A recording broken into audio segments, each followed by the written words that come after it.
देखो ये वायरस करता क्या है भाई,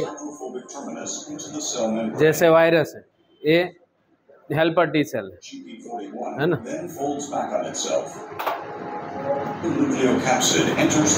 फिर ये वायरस पूरा अपने हेल्पर टी सेल के अंदर दाखिल हो गया। इसने 3 एंजाइम और 2 आरएनए स्ट्रैंड रिलीज की अपने सेल के अंदर, इंटीग्रेज, प्रोटीएज, रिवर्स ट्रांसक्रिप्ट, ये 3 एंजाइम हो गए।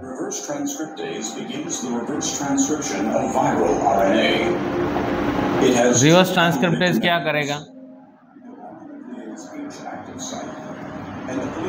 वो रिवर्स ट्रांसक्रिप्शन करेगा, मतलब डीएनए में से आरएनए।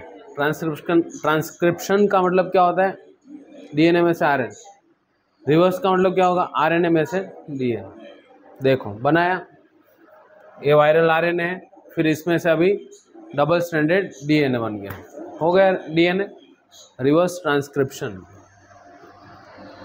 फिर इंटीग्रेज क्या करेगा, स्टिकी एंड बनाएगा, ऐसे चिपक सके ना वैसे एंड बनाएगा, फिर उसको पकड़ के, देखो चिपक सके ऐसे एंड बना, फिर इसको पकड़ के फिट कर देगा अपने डीएनए के अंदर। मतलब हमारा जो हेल्पर सेल टी सेल है ना, उसका खुद का डीएनए, उसके अंदर इसको फिट कर दिया।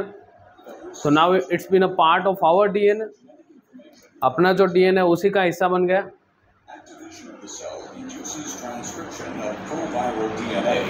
है ना। फिर अपना डीएनए जब अपना कुछ भी काम करेगा, चाहे ट्रांसक्रिप्शन हो, ट्रांसलेशन हो, डीएनए में से आरएनए बनना, डीएनए में से डीएनए बनना, रेप्लिकेशन, तो साथ साथ उसका डीएनए भी रेप्लिकेट होगा या ट्रांसक्राइब होगा, है ना।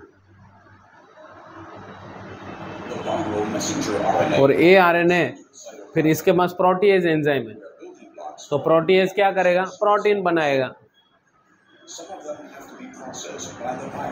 है ना, बहुत सारे। फिर ए प्रोटीन किसके साथ जुड़ेंगे, देखो प्रोटीन छोटे छोटे टुकड़े बन सकते हैं, फिर ये छोटे छोटे प्रोटीन आरएनए के साथ जुड़ के क्या बना देगा, नया वायरस बना देगा, है ना। एकदम कॉम्पैक्ट होकर के सब नया वायरस डेवलप करेंगे। देखो तो हमारा ही हेल्पर टी सेल नए क्या बना रहा है, वायरसेस बना रहा है ना, और दूसरे सेल को इन्फेक्ट करेगा। तो this is how HIV works in our body. कुछ इस तरीके से वो काम करता है भाई हमारे बॉडी के अंदर।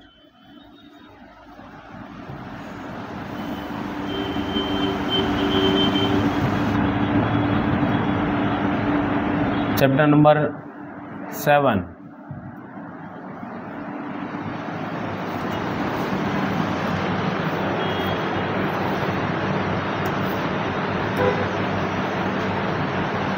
चलो मैंने कहा था कुछ एक टेक्निकल पॉइंट हम डिस्कस करते हैं। तो पहले तो एड्स को एड्स ऐसा नाम क्यों मिला भाई,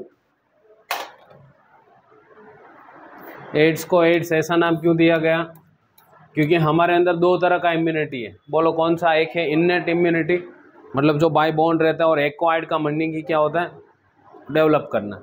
एक हमारी बॉडी पीछे से डेवलप करती है, मतलब आफ्टर बर्थ, इसीलिए इसको एक्वायर्ड इम्यूनिटी बोलते। तो ये वायरस किसको डाउन करता है, एक्वायर्ड इम्यूनिटी को ही डाउन करता है, इसलिए रोग को क्या नाम मिला, एक्वायर्ड इम्यूनिटी को डेफिशिएंट करने वाला सिंड्रोम, मतलब सिंड्रोम डिजीज, रोग, है ना। तो इसीलिए इसको एड्स कहा। फिर चलो ये सबसे पहले कब रिपोर्ट हुआ था, 1981। ये सालगिरह आपको याद रखनी है। और बाकी तो बहुत सारे आंकड़े पे, वर्ल्ड में पहले किसको हुआ, इंडिया में पहले किसको हुआ, तो ये सारी फिजूल की बातें। फिजूल की इसलिए क्योंकि ये कोई पूछने के चांसेस नहीं है बिल्कुल भी ना। देखो 25 मिलियन पर्सन अब तक, है ना, अब तक का है ना, कितने, 25 मिलियन पर्सन इसको मार दिया इस रोग ने। अगर इसका गुजराती करो तो ऑलमोस्ट 2.5 करोड़ हुए, है ना, 2.5 करोड़ लोगों को उनका डेथ हो गया जस्ट बिकॉज ऑफ एड्स। तो इतना खतरनाक है।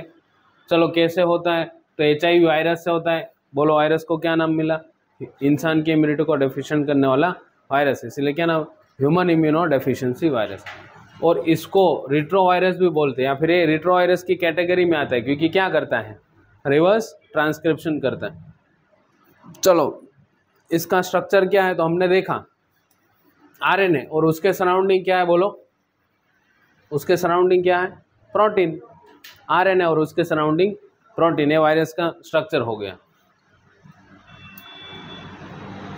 फैलता कैसे है, सेक्सुअल कांटेक्ट से फैलता है, और transfusion of contaminated blood in blood products, sexual contact लेकिन insecure sex without using condom, है ना। और दूसरा कैसे फैल, मतलब ऐसा ज़रूरी नहीं कि अगर ये इनसिक्योर सेक्स हुआ तो हो ही जाए, अब सामने वाले को हो तो हो, समझे कि नहीं, बाकी इनसिक्योर सेक्स हुआ तो हो ही जाएगा। इन्फेक्टेड पर्सन के साथ, it has to be clear कि इन्फेक्टेड पर्सन के साथ अगर इनसिक्योर सेक्स हुआ तब फिर ये डिजीज़ हो सकता है। फिर दूसरा ब्लड ट्रांसफ्यूज़न, मतलब अगर किसी को एड्स है और उसका ब्लड किसी दूसरे को दिया तो बात हो गई ख़त्म, उसको भी एड्स हो जाए, ये दूसरा तरीका। तीसरा तरीका by sharing infected needles as in the case of intravenous drug abusers. तीसरा देखो, इंट्रावेनम ड्रग एब्यूजर्स मीन्स, ये आप उड़ता पंजाब मूवी देखोगे तो उसके अंदर ये सीन दिखाया गया है ना। अब नॉर्मली क्या है कि जो ड्रग्स लेते हैं ना लोग, इंजेक्शन से ड्रग्स लेते हैं, पता है आपको, ऐसे ही ड्रग्स नशे करने के लिए ऐसी ड्रग्स आती है, इसमें हम पढ़ेंगे। तो इंट्रावेनसली मतलब इंजेक्शन में भर लिया और वेन में डाल दिया, इसलिए इसको क्या बोलते हैं, इंट्रावेनस, है ना, समझ में आया ना। देखो नशे करने का अलग अलग तरीका, लोग स्मोकिंग करते हैं, च्यूइंग चबाते हैं तंबाकू, फिर वो बना करके ऐसा खींचते हैं, है ना, तो ये नॉस्ट्रल से भी लिया जाता है, अलग अलग तरीके। इंट्रावेनम मतलब इंट्रावेनस मीन्स ये नस के अंदर, तो दवाई भर ली इंजेक्शन में और नस में। अब जाहिर सी बात है कि भाई वो मावा खाने वाला भी शेयरिंग इज केयरिंग, है ना, ये इसको देता है उसको देता है। तो इंजेक्शन में ड्रग्स भर ली, अब सिरिंज तो एक ही होगी, जाहिर सी बात है, इंजेक्शन तो एक ही होगा, तो पहले ये लेगा फिर बगल वाले को देगा, वो लेगा फिर वो तीसरे को देगा और चौथे को देगा, ऐसे करके फिर वो ग्रुप में ऐसे राउंड करके बैठे और एक दूसरे को दे रहे। तो जाहिर सी बात है अगर किसी को ऐसा डिजीज़ है तो सब में फैलेगा वो चीज़, है ना, क्योंकि ब्लड सीधा कांटेक्ट में आएगा। तो ये तीसरा मेथड कि जिससे एड्स फैलता है। चौथा, from infected mother to her child through placenta, very important, placenta रोक नहीं सकता इस वायरस। अगर कोई मदर इन्फेक्टेड है तो उसका बच्चा 100% इन्फेक्टेड होगा, उसको भी एड्स होगा। So people who are at high risk of getting this infection includes individual who have, देखो तो ऐसे कौन से लोग हैं कि जिसको एड्स होने के ज़्यादा चांसेस हैं। तो पहले तो क्या कहा कि जिसके मल्टीपल सेक्सुअल पार्टनर्स हो, मतलब ज़्यादा से ज़्यादा मल्टीपल लोगों के साथ वो सेक्सुअल कांटेक्ट इंसान अगर रखता हो तो उसको होने के चांसेस है, लेकिन इनसिक्योर, है ना। और दूसरा drugs addicted who have drug who take drugs intravenous, ऐसे इंसान की जिसको नशा करने का आदत है, लेकिन कैसा नशा, इंट्रावेनस, मतलब ये अंतःशिरीय ऐसा लिखा होगा वेन के अंदर।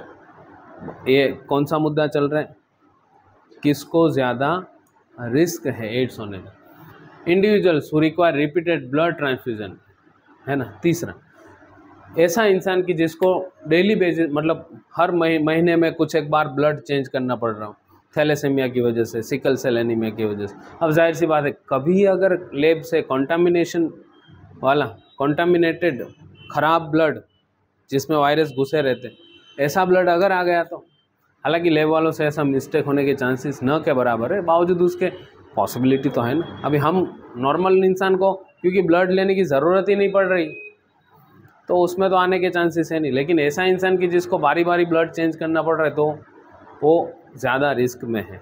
चौथा कौन सा है जिसको ज़्यादा रिस्क है, ऐसा बच्चा कि जिसकी माँ कैसी हो, HIV infection. Do you no, मतलब वो जो 4 ये फैलने के जो मेथड है वहीं 4 लोग हाई रिस्क में है ना। Do you know when do people need repeated blood, चलो कब ज़रूरत पड़ती तो मैंने बता दिया, सिकल सेल एनीमिया और थैलेसेमिया मेजर के case. It is important to note that HIV/AIDS is not spread by mere touch और फिजिकल कॉन्टेक्ट, वेरी इंपॉर्टेंट। देखो ये बात नोट करने की ज़रूरत है कि भाई HIV क्या फिजिकल कॉन्टेक्ट से फैलता है, मतलब ऐसा हाथ मिला लिया, हैंडशेक कर लिया, ऐसा गले मिल गए, इवन किस कर ली, है ना, तब भी HIV एड्स फैलता नहीं है। तो ऐसे इंसान के साथ हमें बुरा बिहेवियर नहीं करना चाहिए। अब जाहिर सी बात है कि HIV इतना बदनाम है भी ऐसा डिजीज़ खतरनाक, तो लोग क्या है कि उसके साथ फिर बात नहीं करते, मिसबिहेव करते हैं, तो उसको सोशली आइसोलेटेड कर देते हैं ना, एकदम समाज से, मतलब कोई भी कैसा भी बिहेव कर, अगर पता चला इसको एड्स, तो ऐसा नहीं करना चाहिए, क्योंकि फिजिकल टच से तो कोई फैलता नहीं है ना।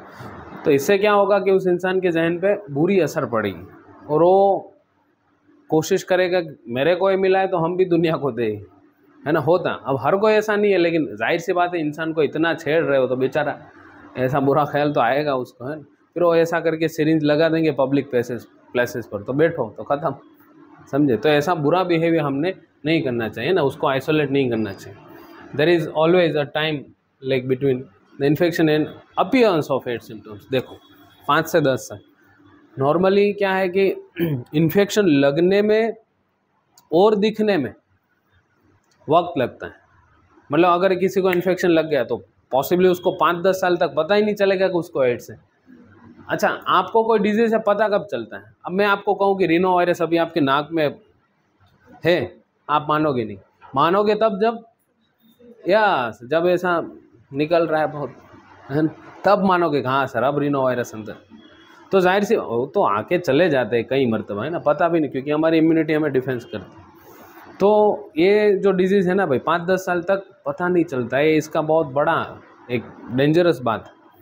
अब इंसान को सिम्टम्स पता चले तो अस्पताल जाए, सिम्टम्स ही नहीं पता चले और जब पता चले तब तो सीवियर कंडीशन हो गई, तब तो बहुत देर हो गई, तो पॉसिबली तब ट्रीटमेंट भी करेंगे तो देर हो गई, है ना। तो ये बहुत ख़तरनाक बात है इसका ये, लेकिन टेक्निकल चीज़ें हैं हमारे लिए। After getting into the body, चलो ये जो पैराग्राफ है ना ये वाला कि HIV एड्स अपनी बॉडी के अंदर कैसे अटैक करता है, तो ये वही है। देखो ये फिगर देख के मैंने आपको कहा डिफ़िकल्ट लग रहा होगा, लेकिन तभी मैंने आपको पढ़ा दिया था ना। जैसे ये कौन है अपना सेल है ना, हेल्पर टी सेल, उसका सेल मेम्ब्रेन। चलो रेट्रोवायरस आया, उसने अपना क्या दिया, सिर्फ RNA और कुछ एंजाइम भी देता है ना, इसमें सिर्फ RNA शो किया, कुछ एंजाइम भी। ये RNA में से क्या बना दिया इसने, ये DNA कहाँ फिट कर देगा, यस अपने सेल के अंदर। फिर वहाँ से वो नया RNA बनाएगा, नया प्रोटीन बनाएगा, और फिर क्या होगा, नए वायरस डेवलप होंगे। ये देख के घबराहट हो रही है फिगर, लेकिन ऐसा नहीं है। वायरस आया, RNA दिया, RNA से DNA बनाया, DNA फिट किया अपने इस न्यूक्लियस के अंदर, तो वो अपने ही न्यूक्लियस का भाग हो गया, ताकि अपना न्यूक्लियस मशीन उसकी मेहनत हमारे पास करवा रहा है। उसने तो अपना DNA फिट कर दिया अपने DNA के, तो बेचारा अपना DNA जब जब ट्रांसक्राइब होता है, जब जब रेप्लिकेट होता है, तब तो उसका भी काम साथ साथ चलता रहता है। तो ऐसे करके नए वायरसेस खुद ही अपना बॉडी नया वायरस बनाता है।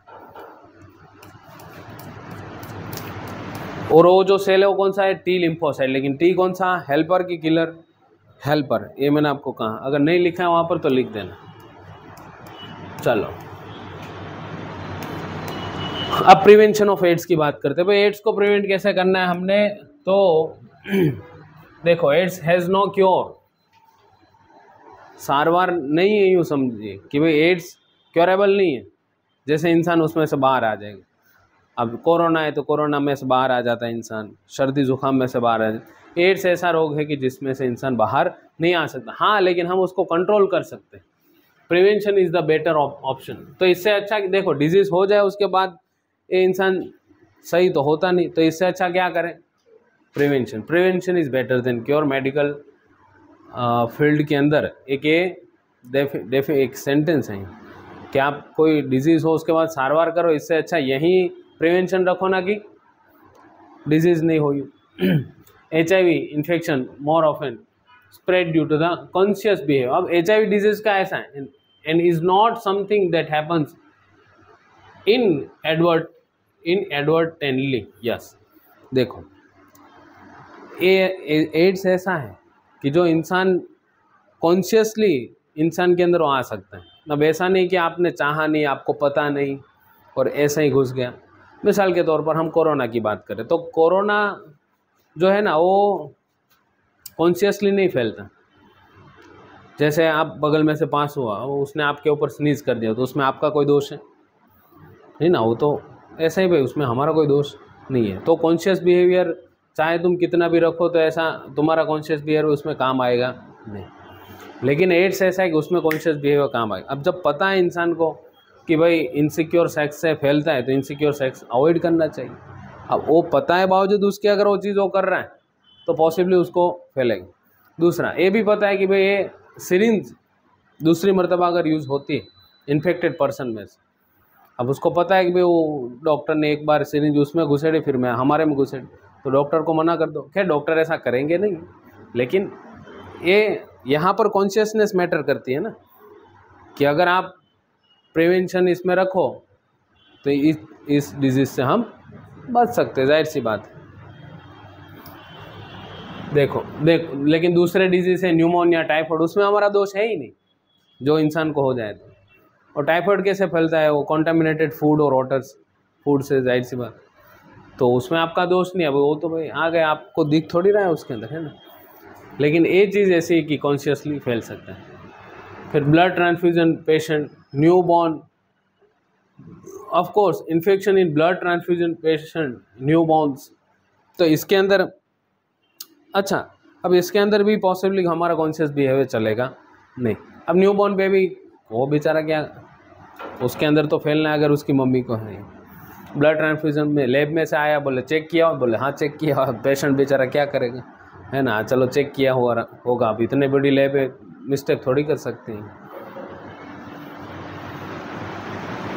ये हो सकता है अगर पुअर मॉनिटरिंग हो तो। पुअर मॉनिटरिंग में शॉर्ट कि लैब में जब उसने ब्लड लिया तब चेक किया नहीं, तो this is called poor monitoring, है ना, और वहीं ब्लड उसको डाल दिया। ऐसा किस्सा आया था कुछ सालों पहले, वो लैब वाले ने ब्लड ही ऐसा ले लिया और कईयों को दे दिया, तो उनका क्या दोष है ना, उनको हो गया फिर AIDS. The only excuse may be ignorance and it has been rightly said, don't die for